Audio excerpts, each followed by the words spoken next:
évidemment de tout cœur à la liste conduite aujourd'hui par Renaud Père pour la métropole.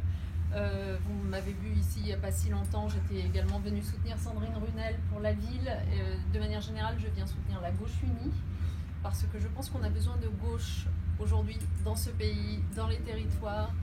Toutes les élections sont importantes, évidemment, c'est pas moi qui vous dirai le contraire. J'ai fait de la politique suffisamment longtemps pour savoir à quel point ça compte, à quel point le vote des citoyens a un impact ensuite sur les décisions qui sont prises. Donc toutes les élections sont importantes, mais j'ai quand même le sentiment que cette élection municipale 2020 est un moment charnière dans notre démocratie, vraiment charnière.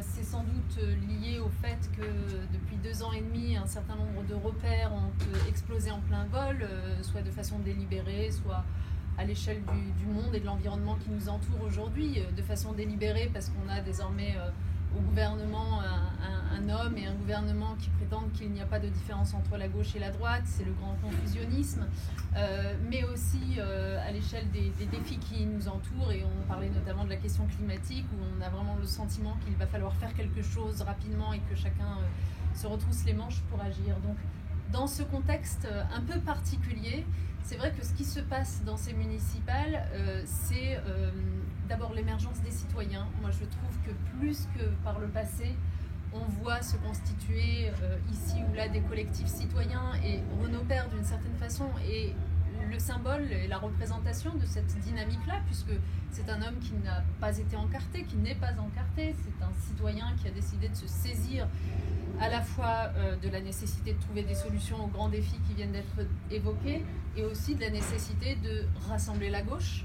Et il s'en est saisi avec cette dynamique Génération Z, Madame Z, que vous avez suivie très étroitement, qui a été une dynamique suffisamment forte, suffisamment entraînante pour réunir derrière lui toutes les partis, toutes les formations de gauche et citoyennes que vous retrouvez dans ce document. Donc c'est vraiment la gauche unie.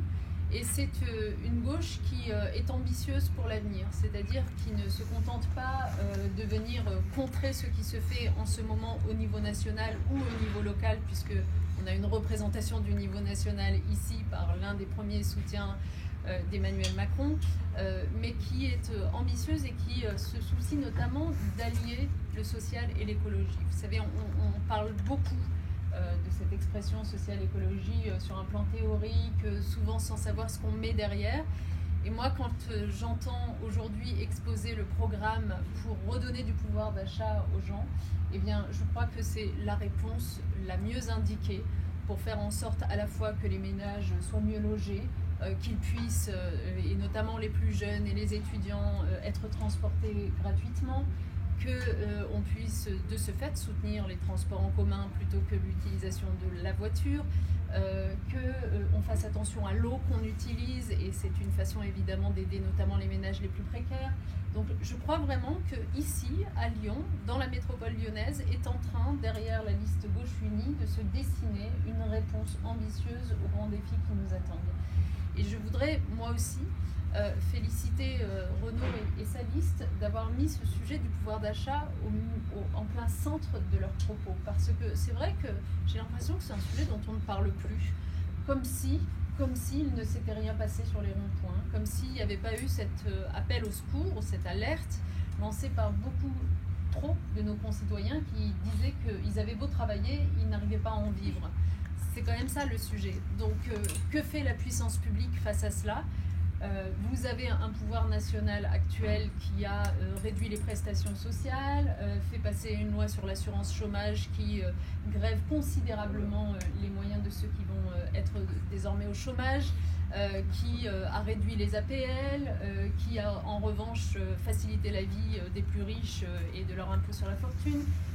Et nous, à gauche, nous avons une autre vision de la société, de ce qui fonctionne, de la solidarité. Et donc, c'est ce qui est présenté par cette liste. Donc, c'est pour cela que je suis vraiment très heureuse d'apporter mon soutien.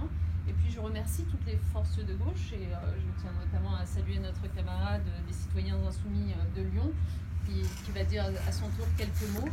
Mais je pense qu'aujourd'hui, la gauche doit comprendre que si elle veut à nouveau se présenter comme une alternative pour ce pays, pour ces territoires, il faut qu'elle parte unie, il faut qu'elle parte rassemblée.